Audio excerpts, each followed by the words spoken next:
Linda Matthews stood near the refreshment table at the new Terra Colony's diplomatic reception, watching the mix of humans and aliens mingling in the brightly lit hall.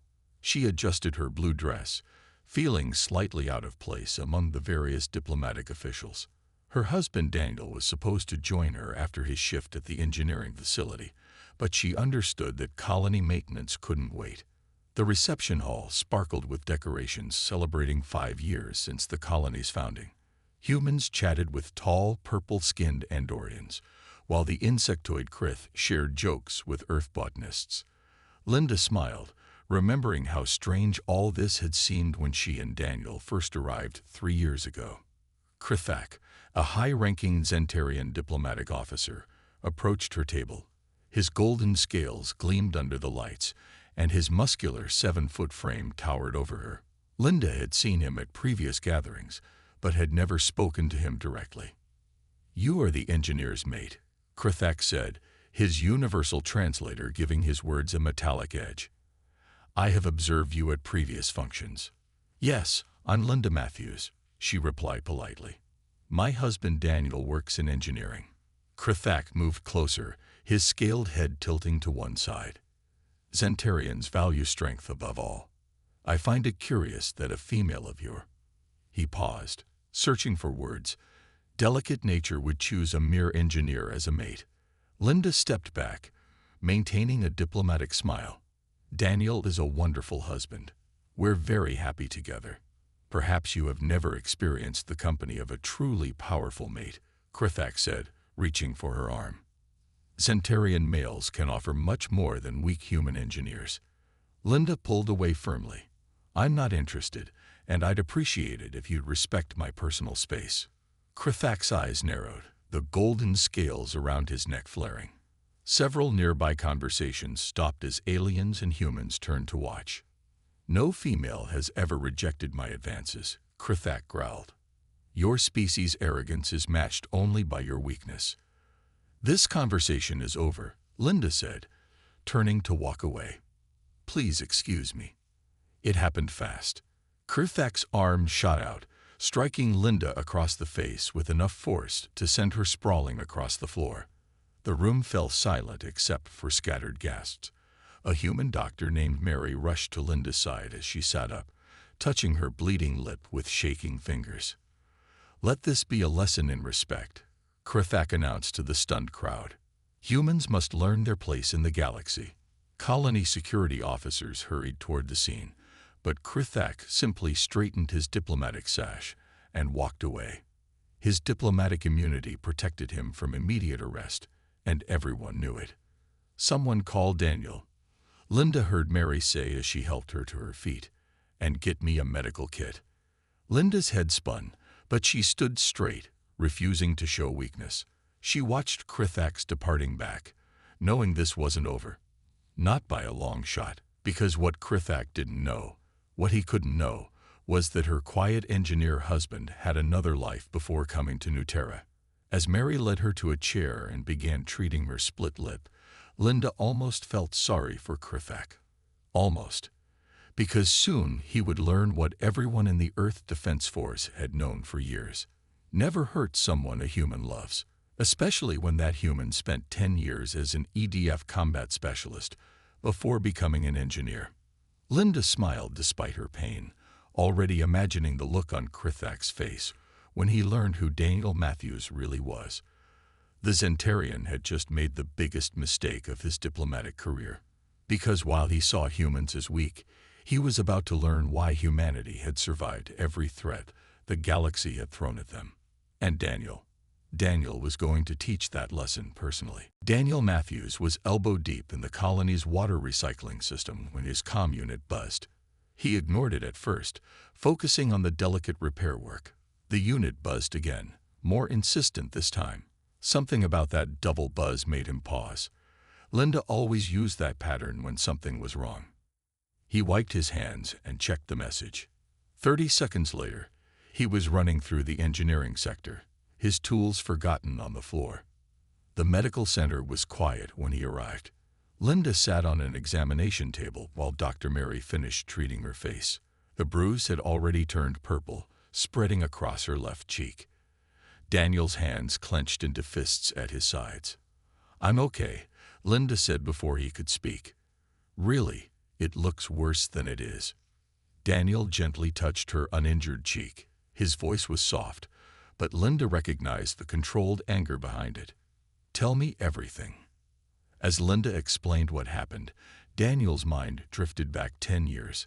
He remembered his first encounter with a Zentarian during the border wars. Their golden scales weren't just for show. They were natural armor. Their strength was legendary. But Daniel had learned something important back then. Zentarians relied too much on their physical advantages. They never expected humans to find ways around them. "The colony administrator called while you were on your way," Linda said, pulling him back to the present. "They're trying to handle this diplomatically. Krithak has immunity." "Diplomatic immunity doesn't cover personal challenges," Daniel said quietly. Linda's eyes widened. "You can't be serious. He's twice your size." "Size didn't matter much when I took down that Centaurian battle squad near Alpha Centauri." Daniel smiled at her surprise. "Did I never tell you about that? You told me you were in the Earth Defense Force, but you never talk about what you did there." Daniel sat beside her on the examination table. "I was a combat specialist. My unit specialized in alien combat tactics. We studied their strengths, their weaknesses, their cultural pressure points." He paused. "And the Zentarians. They have a lot of those." Dr. Mary finished her treatment and stepped back. "Your wife needs rest, Daniel, not war stories." "She needs justice," Daniel replied. He helped Linda down from the table. "And Krithak needs a lesson in respect." They walked home together through the colony's evening cycle. The artificial lighting dimmed to simulate sunset, casting long shadows through the habitat dome.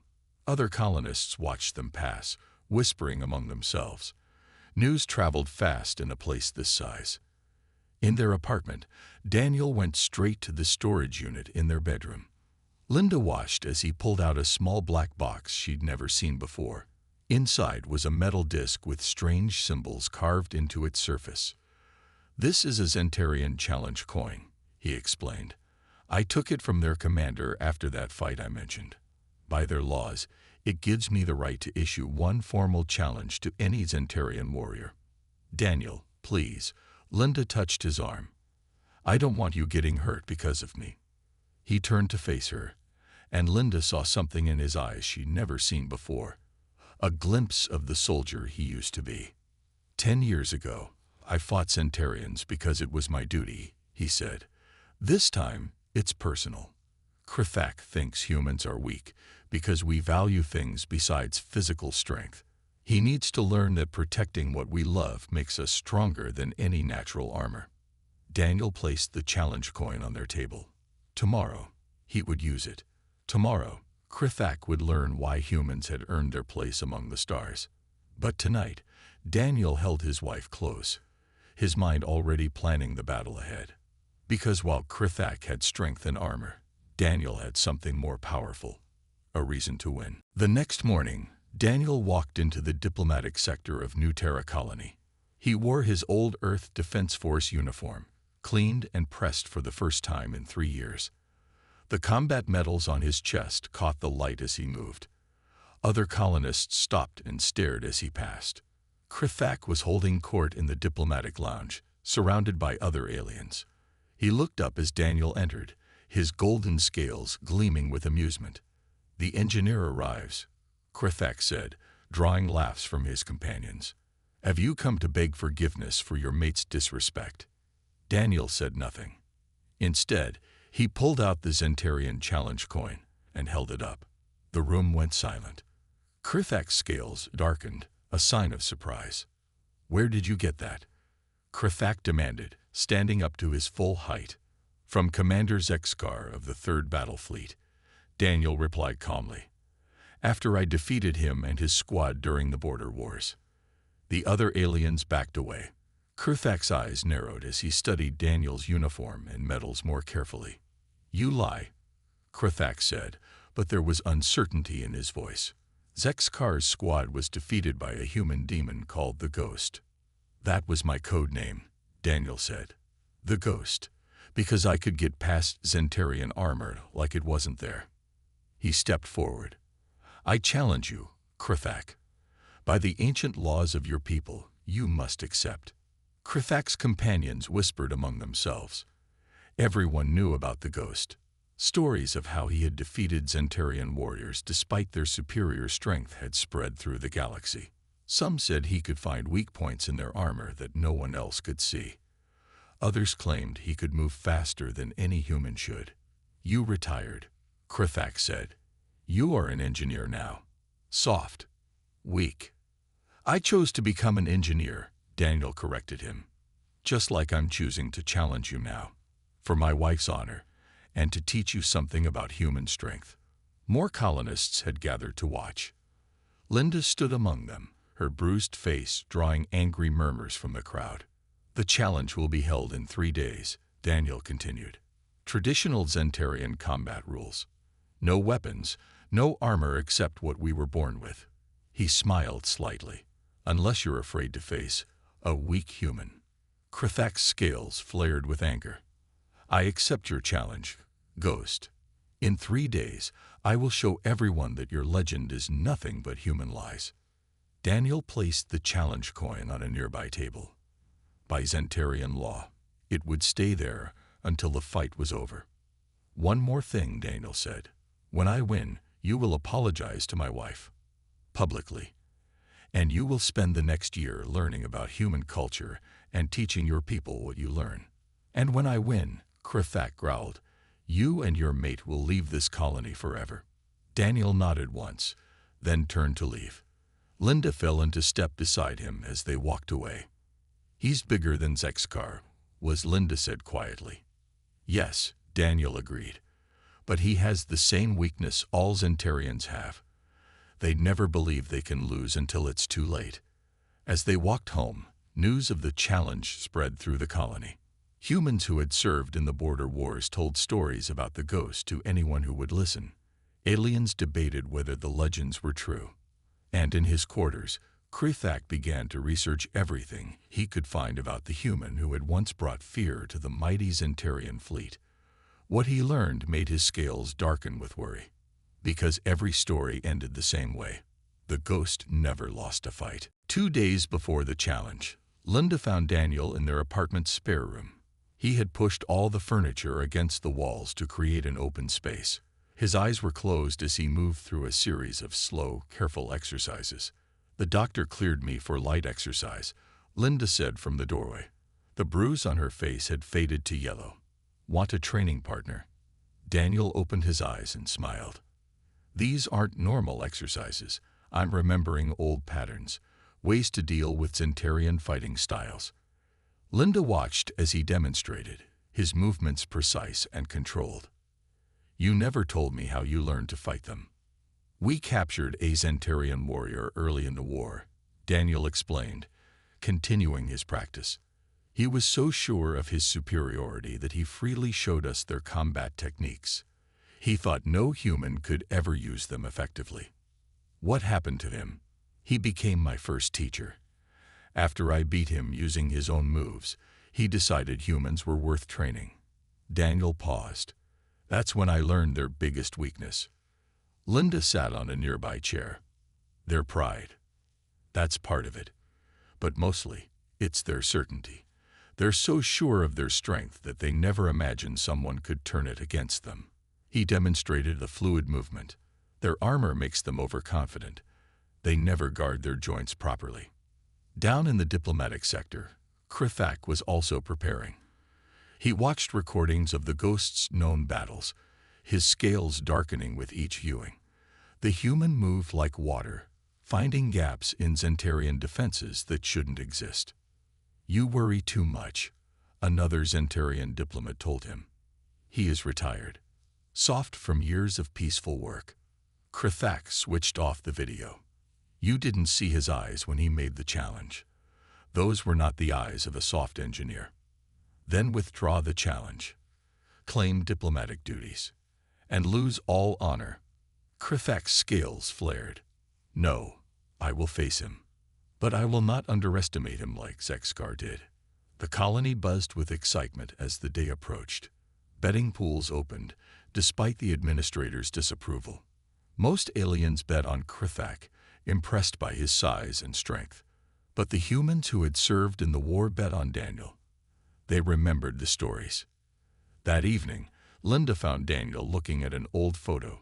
It showed a younger version of him standing with a group of soldiers, human and alien alike. "My old unit," he explained. "After that first Centaurian joined us, others followed. They taught us their techniques, and we taught them ours." He pointed to a golden-scaled warrior in the photo. "That's Kexity. He showed me how their armor works, how it can become a weakness if you know where to strike." Linda touched the photo gently. "You miss it sometimes, don't you? The people, yes. The fighting, no." He put the photo away. "I became an engineer because I wanted to build things instead of breaking them. But sometimes you need to remember old skills." As night fell over the colony, both fighters prepared in their own ways. Krithak studied more battle recordings, trying to find a pattern in the ghost's movements. Daniel continued his exercises, muscle memory returning with each practice. In their bedroom that night, Linda watched Daniel checking his old uniform one last time. "Are you scared?" she asked. "Not of fighting," he replied, "but of failing you." "Yes." Linda hugged him from behind. "You could never fail me. But please be careful tomorrow." Daniel turned and held her close. "Krithak thinks this fight is about strength. But he's wrong. It's about protecting what matters. And that's something humans have always been good at." Outside their window, the colony's night cycle began. Tomorrow, everyone would learn if the legend of the ghost was still alive. Tomorrow, Krithak would learn why humans had survived every challenge the galaxy had thrown at them. Because tomorrow, Daniel would fight not for glory, but for love. The colony's main recreation area had been transformed into a traditional Zentarian fighting ring. The usual sports equipment was pushed aside to make room for a circular arena 30 feet across, marked with glowing lines on the floor. Hundreds of colonists, both human and alien, packed the viewing areas. Daniel stood in his preparation area, wearing only loose black pants and a fitted tank top. No shoes, no protection. Linda helped him wrap his hands with thin fighting tape. "Remember what you promised," she said. "Come back to me in one piece." Daniel kissed her gently. "Always." On the other side of the arena, Krithak stretched his massive frame. His golden scales caught the light as he moved.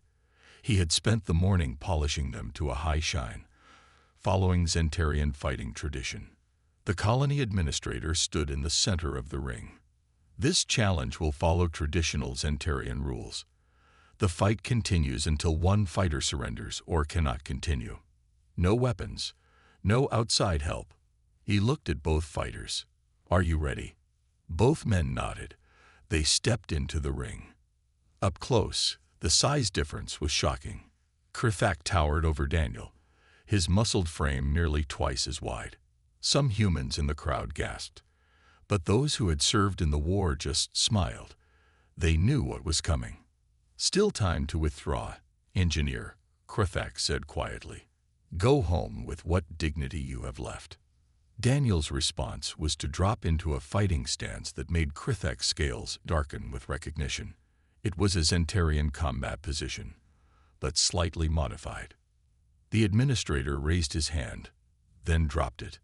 "Begin."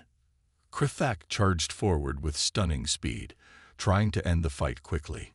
His fist shot out like a golden missile, but Daniel wasn't there anymore. He moved like water, flowing around the punch as if he'd seen it coming minutes ago. "Impossible," Krithak growled.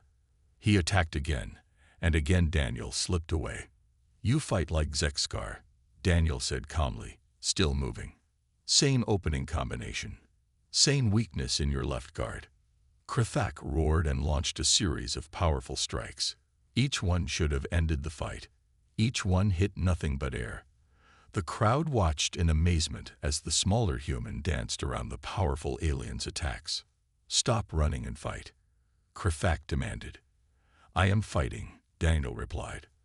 I'm teaching you what you refuse to learn. Strength isn't everything. Then Daniel changed.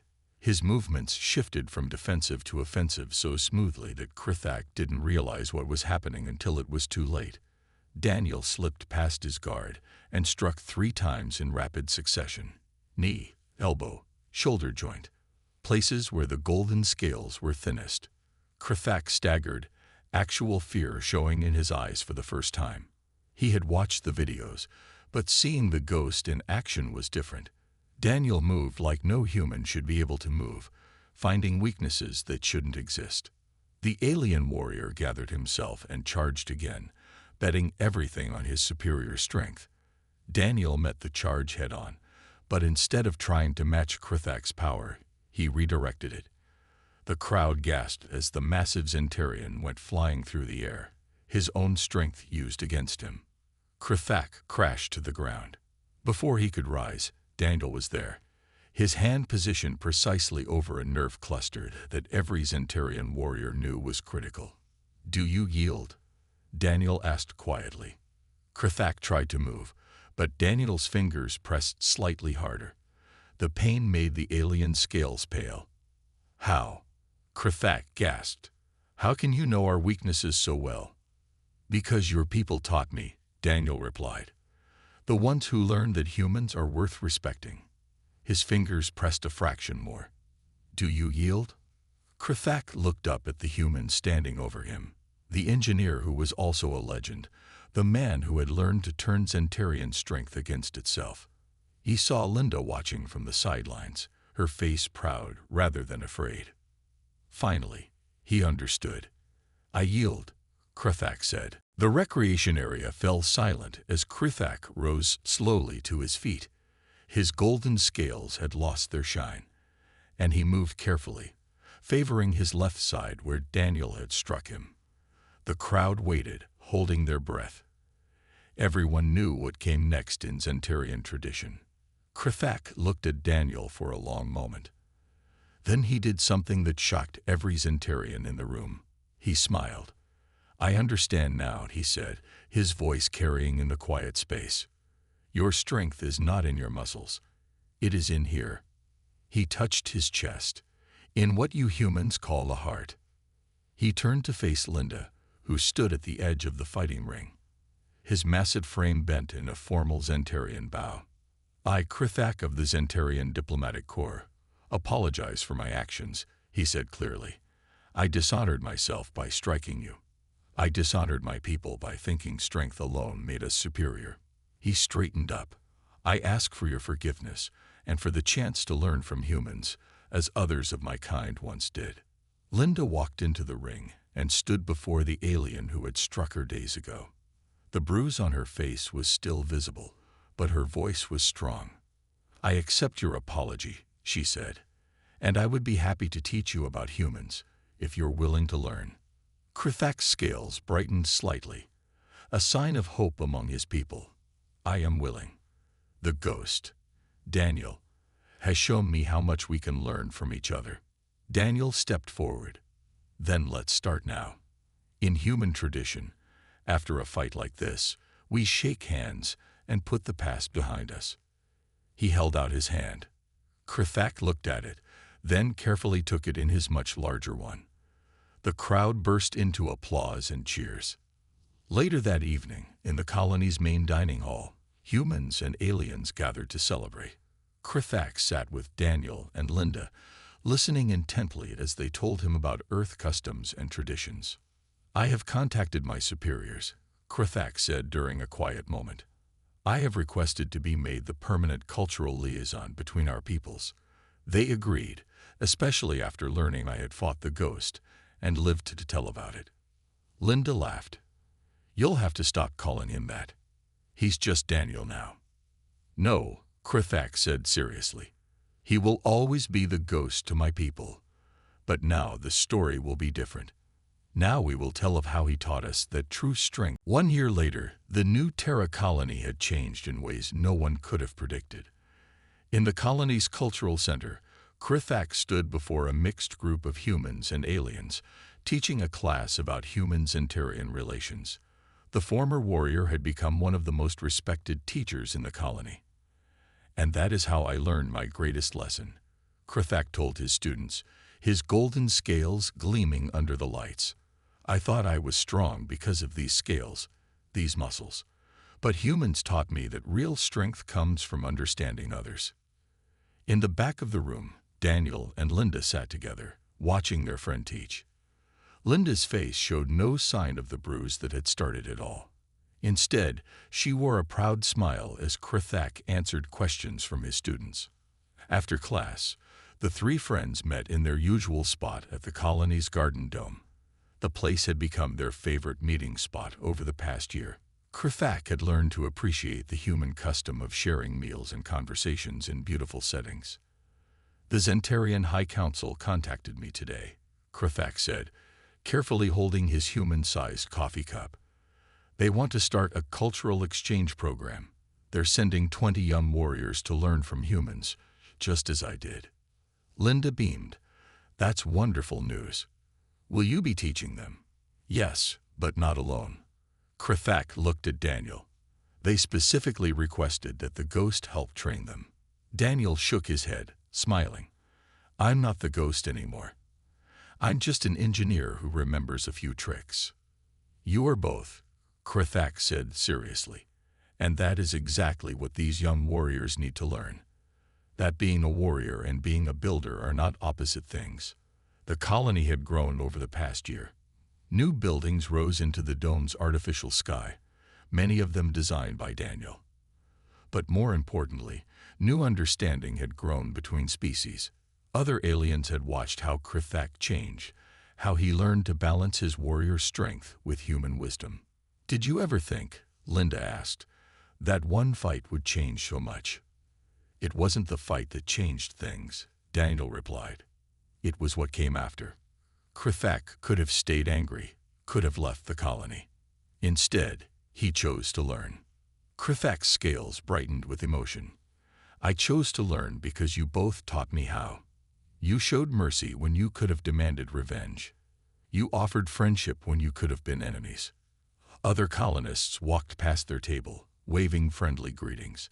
No one stared anymore at the sight of a Zentarian warrior sharing drinks with humans.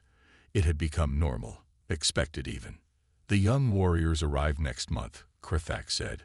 "Many of them don't believe the stories about a human defeating a Zentarian in fair combat. They think it's impossible." Linda grinned. "Just like you did." "Just like I did," Krithak agreed. "But they will learn, as I learned. And perhaps some of them will also find friendship here, as I have." Daniel looked around the garden dome, at humans and aliens working together, talking together, learning from each other. This was why he had become an engineer, to build things, to create spaces where understanding could grow. "You know what the best part is," Linda said softly. "Now when people tell the story, it's not about how the ghost defeated a Zentarian. It's about how two enemies became friends." Krithak raised his coffee cup in a human gesture he had learned. "To friendship," he said, "and to learning that strength comes in many forms." Daniel and Linda raised their cups too, completing the toast. Above them, through the clear dome, the stars shone bright and peaceful. Somewhere out there, young Zentarian warriors were preparing for their journey to New Terra Colony, not knowing that they were about to learn the same lesson Krithak had learned. Sometimes the greatest strength lies not in winning a fight, but in learning from it.